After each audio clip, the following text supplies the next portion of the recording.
Bonjour à tous et bienvenue sur Mosaïque Cristal. Aujourd'hui, on fait un focus sur le SIDEM, le syndicat mixte de transport et de traitement des déchets ménagers de Moselle-Est. Son président, Roland Roth, est l'invité du jour. Il fera le point sur la situation financière. On regarde d'abord le Flash Info. Le 4x4 Grenadier développé par Ineos sera produit dans l'usine de Hambach. Selon le quotidien de Guardian et le Figaro, le groupe Ineos Automotive pourrait repousser sa sortie de 6 mois. Celle-ci serait décalée à septembre 2022. Interrogé par l'AFP, le groupe Ineos n'a pas souhaité commenter les spéculations ou les rumeurs. Les difficultés d'approvisionnement de certains composants, engendrées par la crise sanitaire, pourraient expliquer la décision d'un report de production. Des élèves du lycée professionnel Simon Lazare ont préparé 100 repas pour les compagnons d'Emmaüs de Forbach et de Sarreguemines avec l'aide de Stéphane Schneider, chef du restaurant étoilé Saint-Walfried de Sarreguemines. Cette opération caritative a été mise en place par l'association La Tablée des Chefs. Au total, dans l'Est, 3000 plats seront produits par près de 200 apprentis chefs. À l'arrivée de Roland Roth à la présidence du SIDEM, la dette globale cumulée s'élevait à près de 103 millions d'euros. Depuis, une profonde réorganisation des services a été entamée pour redresser la barre. Fin décembre 2020, la dette globale est passée à un peu moins de 90 millions d'euros, soit une baisse de près de 13 millions d'euros. Le SIDEM va céder le bâtiment du siège administratif de Morsbach et les bâtiments de l'usine de fabrication de sacs de Beren-les-Forbach en cession bail. Les bâtiments seront ensuite reloués sur une durée définie à l'avance avec le crédit bailleur. Ces opérations permettront d'honorer les dettes fournisseurs. La centrale Émile Huchet mettra fin à l'activité charbon en mars 2022 à Saint-Avold suite à une décision gouvernementale. La société Gazelle Énergie, qui exploite le site, a annoncé un plan de sauvegarde de l'emploi qui pourrait entraîner le départ volontaire de 87 salariés. 2 projets de réindustrialisation du site sont également envisagés pour sauvegarder des emplois. Les cuisines du lycée professionnel Simon Lazare à Sarreguemines étaient en ébullition hier matin et pour la bonne cause, une dizaine d'élèves étaient mobilisés pour participer à un événement caritatif proposé par l'association La Tablée des Chefs. Marie-Morgane Lorenz et Uranie Tozic se sont glissés dans les cuisines. Reportage. Au menu, riz pilaf au curry, lentilles blondes, légumes de saison et en dessert, un crumble aux pommes. Au total, 100 repas sont préparés. Ils sont destinés à des personnes en situation de précarité. Du 15 au 26 mars, les écoles hôtelières et lycées professionnels se mobilisent pour cette opération caritative. La Tablée des Chefs a mis en place cet événement il y a 8 ans pour sensibiliser les élèves au geste social et solidaire. Dans l'Est de la France, 3000 plats seront produits par près de 200 apprentis chefs. La cadence de travail est rythmée. Ici, à Sarreguemines, une trentaine d'élèves de seconde mettent la main à la pâte. Il faut quand même se dépêcher pour avoir... parce qu'on a 100 repas, du coup c'est beaucoup aussi à faire, mais ça va, on arrive à gérer. En plus des repas préparés par les sections hôtelières, des cookies ont également été confectionnés, ainsi que des boules de pain. On est ravis que nos élèves participent à cette opération caritative, non seulement les élèves de la filière hôtelière, mais aussi les élèves de la filière CAP, les boulangers-pâtissiers et les ASSP. ASSP, c'est donc accompagnement, service et soins à la personne.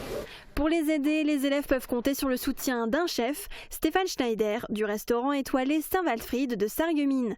Il est présent pour les conseiller, les guider. Voilà, toujours régulièrement, que chacun ait la même chose. Ça fait un peu bizarre parce qu'il donne des conseils, mais d'un côté, je sais pas, c'est perturbant. Parce qu'on sent qu'il a beaucoup d'expérience. Après, c'est enrichissant. L'an dernier, les élèves avaient déjà participé à cette opération en remettant des plats au Resto du Cœur. Cette fois-ci, les repas seront donnés à Emmaüs.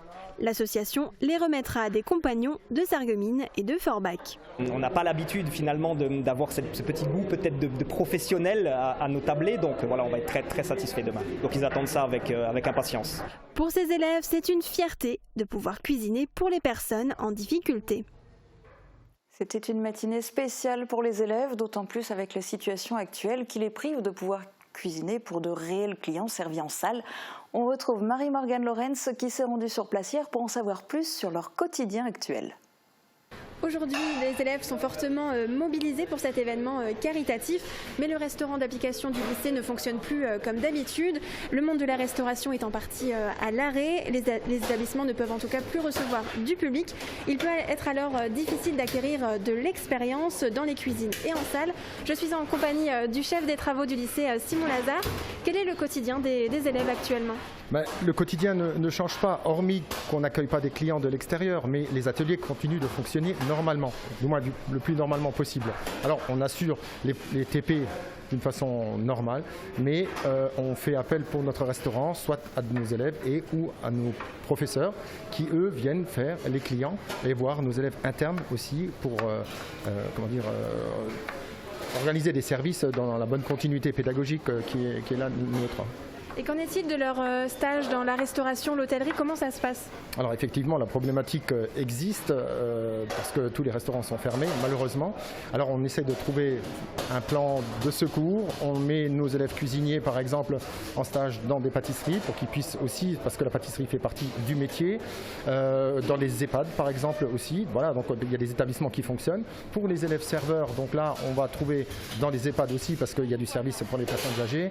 On va aussi trouver peut-être des cavistes, parce que l'œnologie fait partie aussi du métier. Voilà, on essaie de trouver des situations pédagogiques pour pouvoir acquérir ces différentes compétences nécessaires à l'obtention du diplôme. J'ai maintenant rejoint Stéphane Schneider, chef de l'auberge Saint-Walfried de Sarreguemines. Alors vous êtes aujourd'hui mobilisé pour aider les élèves à l'occasion de cette opération caritative. Malgré la situation actuelle, vos cuisines qui sont quasiment à l'arrêt, sauf pour un service à emporter, vous avez quand même tenu à être présent aujourd'hui. Écoutez, on a un peu le temps vu la situation, donc j'ai répondu positivement bien sûr à l'appel du lycée hôtelier et ça me fait plaisir d'être avec les jeunes. J'ai remis même ma veste aujourd'hui que je mets de plus en plus rarement, donc je suis content d'être là. Il n'y a toujours pas de date de réouverture prévue pour les restaurants. Quel est votre état d'esprit actuel ? Écoutez, c'est quand même un tout petit peu compliqué, on n'a toujours pas finalement de ligne d'horizon pour une réouverture prochaine. Donc on espère réouvrir le plus rapidement possible, mais bon, pour le moment on attend, on fait comme tout le monde. En tout cas, aujourd'hui, pour le chef comme pour les élèves, c'était une belle occasion de se mobiliser derrière les fourneaux. Et je le rappelle, ce matin, 100 repas ont été confectionnés pour Emmaüs. Et voilà encore un bel exemple de solidarité dans ce contexte si particulier. Mauvaise nouvelle, du côté de Saint-Avold, 87 emplois sont sur la sellette. L'activité charbon prendra fin au mois de mars 2022 sur le site Émile Huchet. Gazelle Énergie, qui exploite le site, a annoncé un PSE, un plan de sauvegarde de l'emploi, mais aussi 2 nouveaux projets autour des énergies renouvelables. Tous les détails dans ce reportage de Baptiste Deveau. Le gouvernement a décidé de la suppression des centrales à charbon à l'horizon 2022.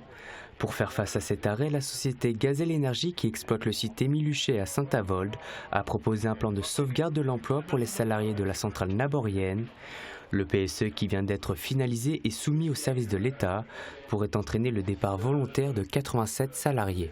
Il y a bien évidemment des mesures d'accompagnement des salariés pour la mobilité, interne aux industries électriques et gazières ou externe, la mobilité, l'accompagnement pour d'éventuels départs en retraite, l'accompagnement pour de la création d'entreprises. Le tout sur un principe de départ volontaire. Moi, je n'accepte jamais un licenciement. C'est au-delà d'une position dogmatique. Donner des conditions matérielles, financières qui permettent de combler quelques mois de ma vie est une chose, mais me donner la possibilité de retrouver un travail par ailleurs en est une autre. Et je pense qu'on a failli dans ce domaine-là du côté de la direction. On n'a pas donné aux salariés qui vont être licenciés demain de pouvoir se projeter dans l'avenir avec une nouvelle activité. Donc pour moi, c'est un échec. 2 projets de réindustrialisation du site Émile Huchet sont envisagés. Le premier concerne la production de chaleur et de vapeur renouvelables à partir de biomasse. Il permettrait à une vingtaine de salariés de la centrale d'être embauchés et de conserver leur statut actuel. Le second vise à la production d'hydrogène vert en partenariat avec Storengy, filiale du groupe Engie. Effectivement, si on prend la chaudière biomasse, elle pourrait créer entre 15 et 20 emplois.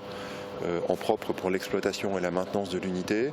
L'hydrogène pourra également créer de l'emploi, mais les industriels dont on a parlé qui pourraient venir s'implanter sur site vont eux-mêmes également créer de l'emploi.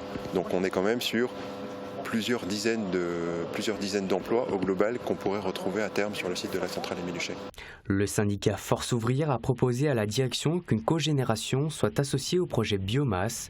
Le but, produire de l'électricité verte et de réduire l'achat de cette énergie chez le voisin allemand.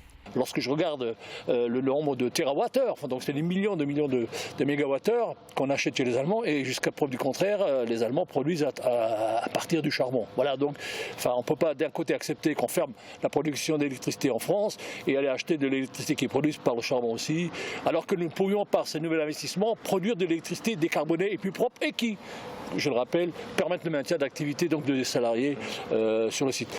Les syndicats, les salariés et la direction de Gazelle Énergie se retrouveront d'ici 2 mois pour discuter de la décision de la directe concernant le PSE et des futurs projets de reconversion de la centrale à charbon de Saint-Avold.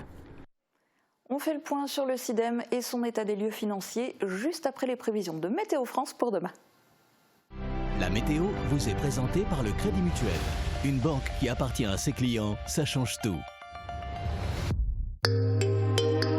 Protégez et mettez en lumière votre maison avec toutes les nuances de crépi proposées par Moder Habitat.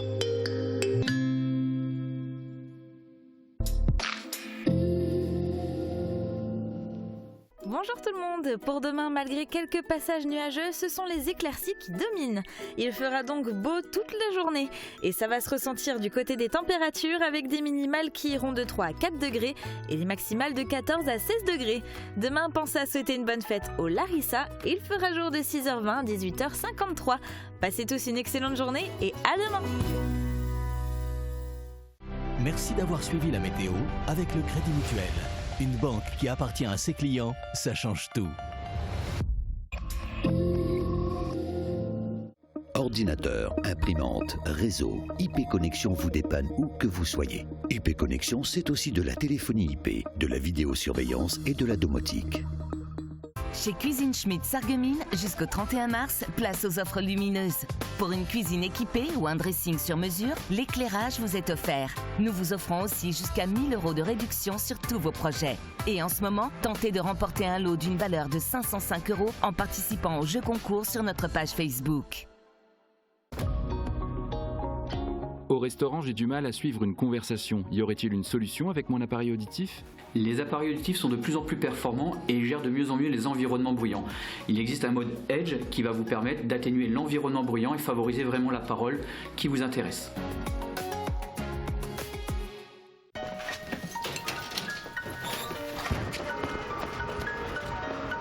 Enfiler un uniforme. Ou pas.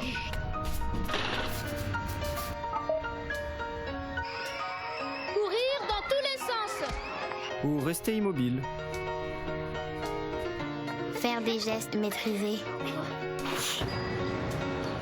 Ou un peu moins maîtrisés. Se coucher tard. Se lever tôt.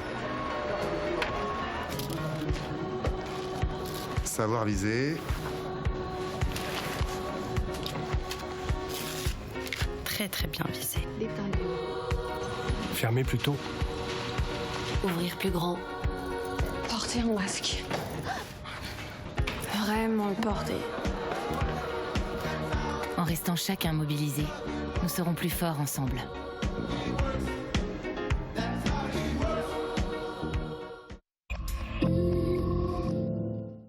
Focus aujourd'hui sur le SIDEM, ça s'améliore, mais le syndicat mixte de transport et de traitement des déchets ménagers de Moselle-Est accuse toujours une dette abyssale. On fait le point avec l'invité du jour, le président.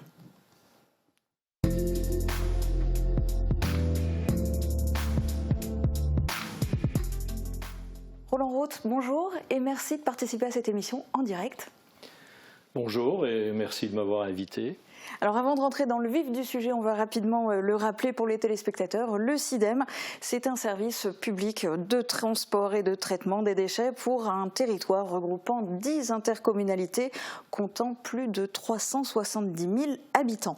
Alors lors du dernier conseil syndical, à l'occasion du rapport d'orientation budgétaire, vous venez d'annoncer un résultat d'exploitation positif de 3,3 millions d'euros en 2020. Bonne nouvelle.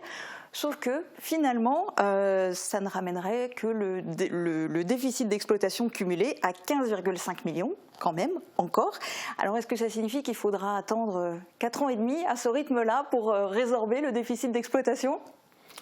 Oui, votre calcul est juste mathématiquement. Je ne suis pas sûr qu'il se vérifiera sur le terrain parce que les choses sont quand même plus complexes que cela. Et quand on regarde d'un peu plus près le contenu de ce déficit, on s'aperçoit qu'il y a plusieurs volets qui demandent à être traités de façon différente. Il y a notamment un volet essentiel, c'est ce déficit d'exploitation pur qui est lié à la gestion au quotidien du SIDEM et qui fait apparaître donc au bout de l'année un résultat qui est soit positif, soit négatif. Le SIDEM était plutôt habitué à un résultat négatif. C'était une maladie chronique qu'il a fallu soigner. Ces résultats ne lui ont pas permis, et c'est là qu'on voit qu'il y a des effets directs ensuite sur les autres volets, ce déficit ne lui a pas permis de payer les factures des sous-traitants, enfin des personnes auxquelles on a commandé tel ou tel service ou tel produit, et n'a pas permis non plus de verser aux intercommunalités des montants auxquels elles avaient droit et qui proviennent donc de la valorisation des déchets qui ont été traités. Alors la bonne nouvelle, vous l'avez annoncé effectivement, c'est que sur le résultat 2020, eh bien, nous avons un excédent de plus de 3 millions d'euros. Ce qui me satisfait, bien entendu, et qui me permet surtout de démontrer qu'il y a moyen d'équilibrer la gestion du SIDEM, un équilibre qu'il va falloir conserver à l'avenir, ce qui n'est pas évident parce que nous sommes soumis parfois à des aléas un peu inattendus. Je prendrai pour exemple l'augmentation de la TGAP dictée par l'État. Donc c'est la taxe générale sur les activités polluantes qui augmente de façon très conséquente et qui pèsera forcément sur notre budget. Pour les autres volets, je les ai évoqués, c'est la dette fournisseur et puis la dette intercommunalité, eh bien, il faudra trouver d'autres solutions. Alors justement, on va en parler parce qu'on le dit depuis des années, le SIDEM est malheureusement dans le rouge. Ce n'est pas uniquement lié à ces problèmes de déficit, il y a l'ensemble des dettes. Avant que vous en disiez plus, pour que ça soit bien clair pour les téléspectateurs, on va faire le point sur l'évolution de la dette aussi depuis l'accession à la présidence de Roland Roth. L'arrivée de Roland Roth à la présidence du SIDEM est une des conséquences de la crise budgétaire que traversait alors le syndicat. Un des premiers actes de la nouvelle équipe avait été de déterminer de manière sûre l'étendue de la dette globale. Elle s'élevait alors à près de 103 millions d'euros. Cette dette globale cumulée comprend à la fois les emprunts à long terme, les lignes de trésorerie, l'aide exceptionnelle versée par les intercommunalités en 2014-2015, ainsi que le déficit global du SIDEM. Depuis lors, nombre d'annonces ont été faites pour tenter de redresser la barre. Au moment du changement de gouvernance, nous avons constaté que le SIDEM s'égarait en quelque sorte et avait des activités de type recherche-développement avec des SEM et des SAS. Donc nous avons mis fin à ces activités-là et nous avons aussi entamé de profondes réorganisations à la fois des services, de la façon de travailler et des choix d'externaliser un certain nombre de services car c'était moins onéreux pour le SIDEM que de l'exercer en propre. Résultat, fin décembre 2020, la dette globale n'est plus que d'un peu moins de 90 millions d'euros, soit une baisse de près de 13 millions d'euros. Une baisse notable notamment du côté du déficit du SIDEM et de la dette à court terme. Il a fallu revoir l'ensemble des emprunts contractés par le SIDEM, qui étaient contractés à des périodes où les taux étaient moins intéressants qu'à l'heure actuelle. Et notamment en 2020, nous avons renégocié pour plus de 10 millions d'euros 2 anciens prêts Dexia, dont un prêt toxique, à des taux beaucoup plus intéressants, puisque nous sommes passés de quasiment 5% de taux d'intérêt à 0,15, ce qui nous fait gagner à peu près par an presque 300 000 euros d'intérêt.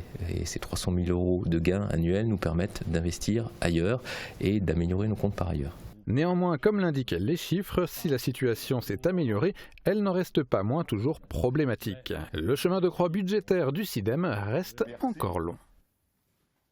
Et c'est aussi un peu votre chemin de croix en quelque sorte, parce que 13 millions d'euros de dette en moins, c'est bien, mais il en reste quand même encore 90 millions. Vous en dites quoi de ce chiffre ? Oui, mais il reste énorme, bien entendu. Mais je le savais, et je savais aussi que nous ne pourrions pas effacer une dette aussi importante en une année, voire 2 années. Je crois que ça semble assez évident et tout le monde peut le comprendre.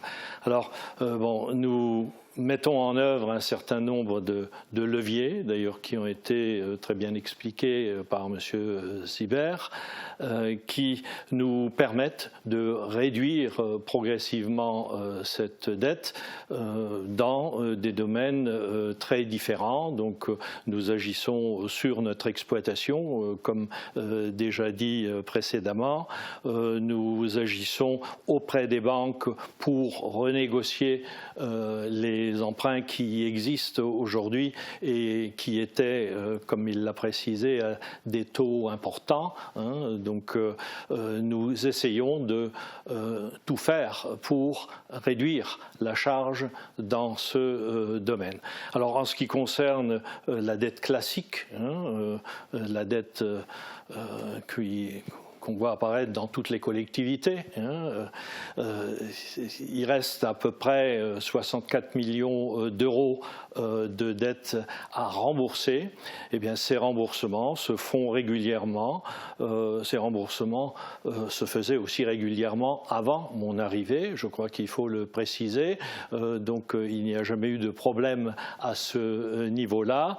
Et puis, nous allons essayer de faire au mieux pour gommer cette dette au plus vite, en tout cas pour la réduire. Alors ça nous gêne bien entendu dans nos projets d'investissement, puisque ça nous freine, des projets d'investissement qui devront forcément être menés à court terme ou à moyen terme. Donc c'est une gêne, c'est certain, mais nous y arriverons. Il ne faut pas oublier que le SIDEM, vous l'avez évoqué d'entrée, représente 370 000 habitants.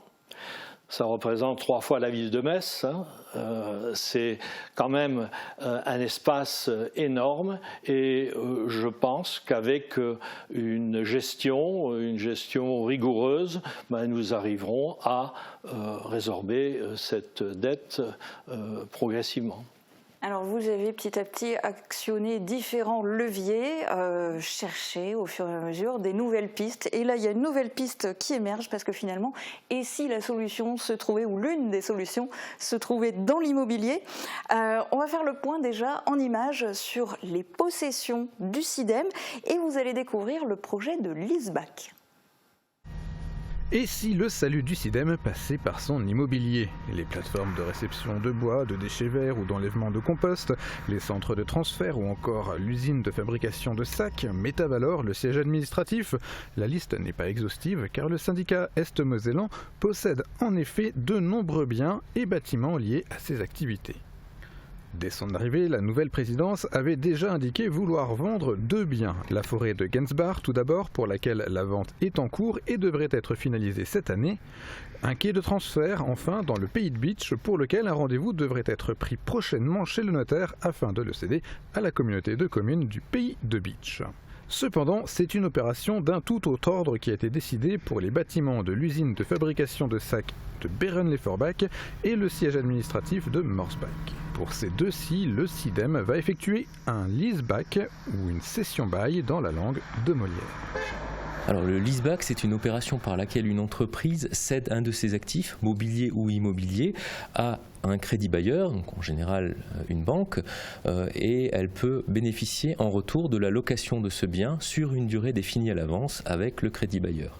Pour le SIDEM, il s'agit de céder donc en leaseback le bâtiment du siège ainsi que l'usine de fabrication de sacs à un ou deux crédits bailleurs qui sont les partenaires de nos banques. Les deux bâtiments dont on parle sont vendus en leaseback pour pouvoir essentiellement réduire, enfin honorer nos dettes fournisseurs qui s'élèvent aujourd'hui à hauteur de 10 millions d'euros. Les bâtiments reviendront dans le giron du SIDEM une fois la durée de cette session bail terminée. D'ici là, les sacs continueront donc d'être produits à Beyronnet-Forbach et l'administratif restera dans le siège actuel sans que le syndicat ne soit pour autant propriétaire des bâtiments. D'ailleurs, seuls ces deux bâtiments sont concernés. Reste encore à déterminer combien le syndicat réussira à obtenir avec cette vente. Alors oui, Roland Roth, combien d'argent le SIDEM peut-il espérer en procédant à ce crédit bail sur ces deux bâtiments? Oui, bon, quand on est dans une situation difficile, il faut faire preuve d'imagination. Nous avons essayé, je vous le rappelle, d'avoir des liquidités complémentaires. Les banques se sont mises un peu en retrait. Il y a une certaine méfiance qu'on peut comprendre. Je sais bien que la situation du SIDEM n'enchante personne, même pas les banques, Et nous avons pensé à cette solution leaseback qui vient d'être décrite par le DGS du SIDEM. Alors, il faut arriver effectivement à percevoir un montant d'argent suffisant pour pouvoir, comme il l'a très bien précisé, régler les factures fournisseurs. Donc nous avons 10 millions de dettes qui aujourd'hui doivent être effacées et on espère arriver à ce niveau-là en négociant avec les banques. Donc je préciserai que cette décision n'est pas prise, c'est une piste que nous suivons aujourd'hui. Ce sont des contacts que nous avons avec les banques qui, a priori, semblent intéressées par le montage. Donc, à nous de négocier les choses de telle manière que ça puisse nous résoudre une grosse partie de notre problème. Et on revient au volet que j'évoquais au début de notre entretien, qui doit être traité différemment que le déficit d'exploitation classique. Mais cette négociation avec les banques, alors elle porte bien sûr sur le montant, les liquidités que vous allez pouvoir obtenir contre ces deux bâtiments, mais elle porte aussi, je suppose, sur le montant du loyer et pendant combien d'années? Parce que ça va engendrer du coup des frais de fonctionnement supplémentaires. Oui, que le SIDEM paye un loyer ou qu'il rembourse une nouvelle liquidité mise à disposition par la banque, le résultat est à peu près le même. D'ailleurs, ce sont des calculs que nous avons faits.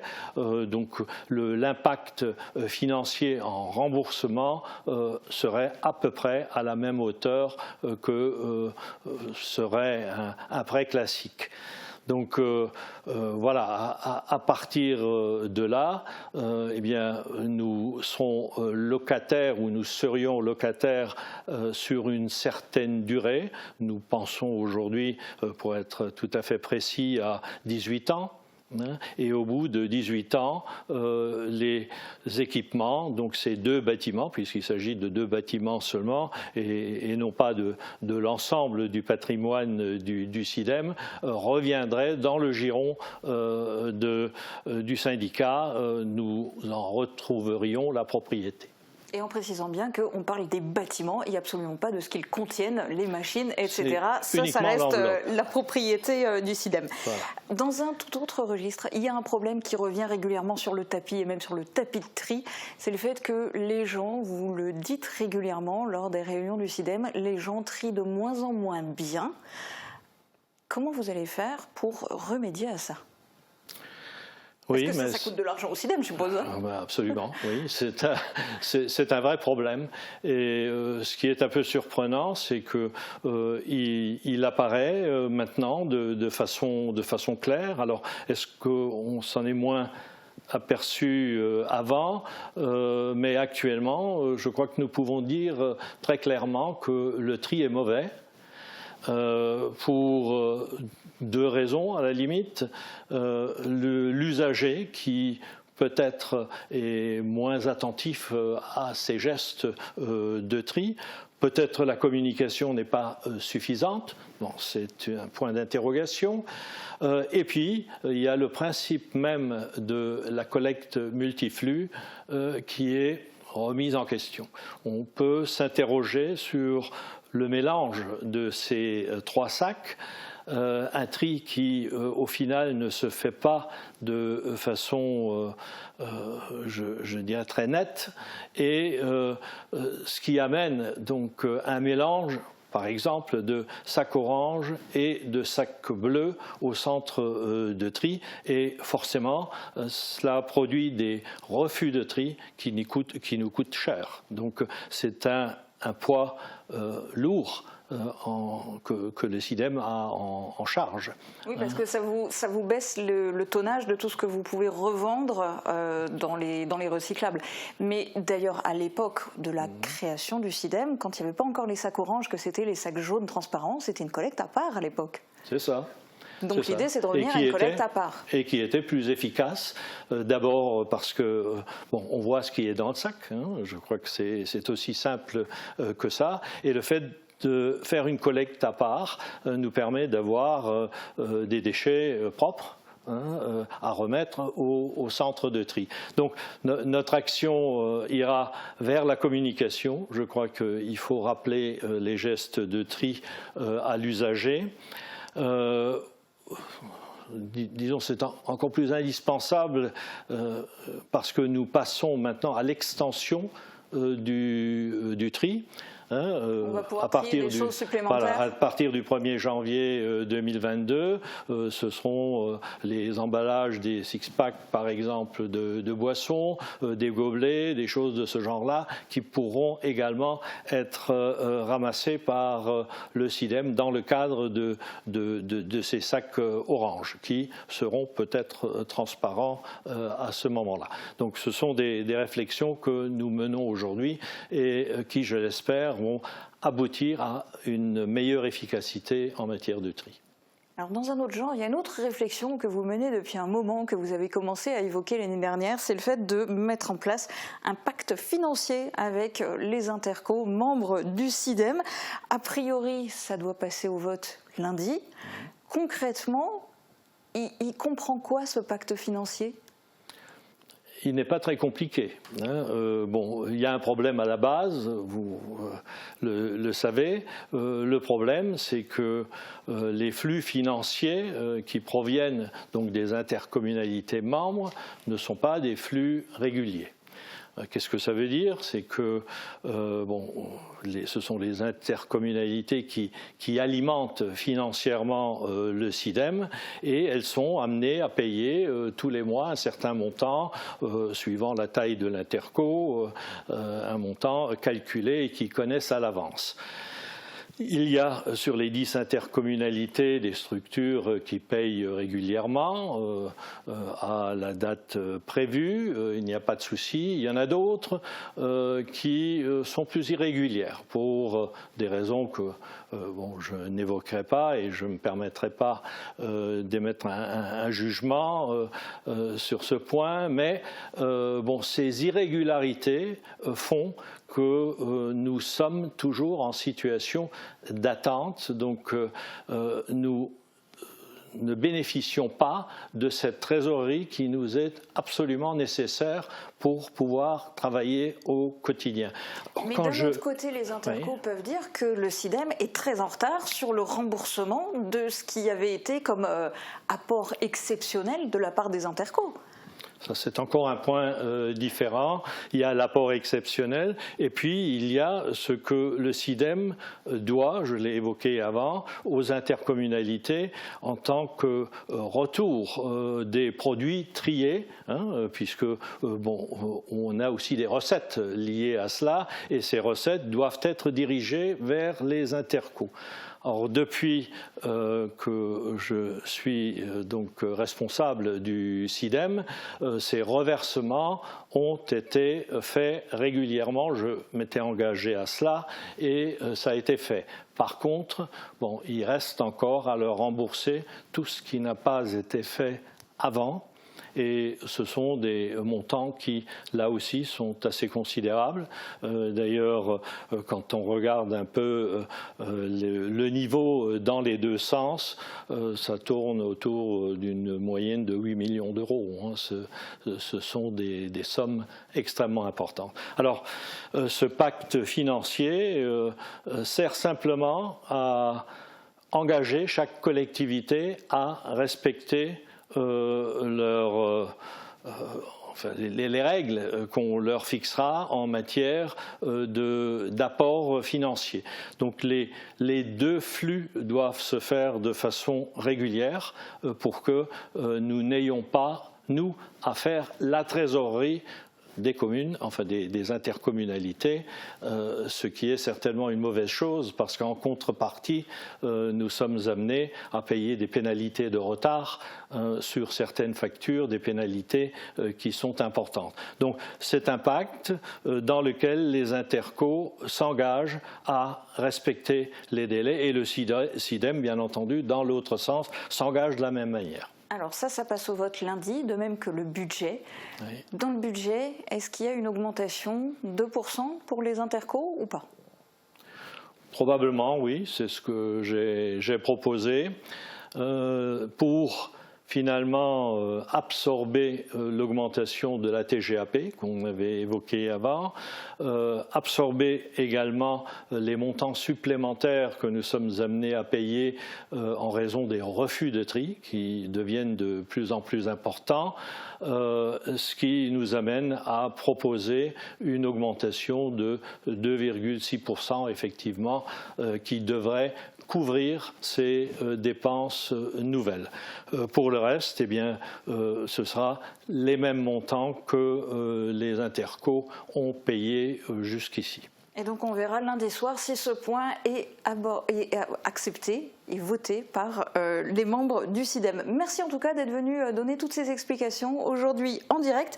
Et évidemment, lundi soir, Mosaïque Cristal sera au SIDEM. Donc vous saurez le fin mot de l'histoire mardi sur Mosaïque Cristal. Très bonne journée à tous, à demain.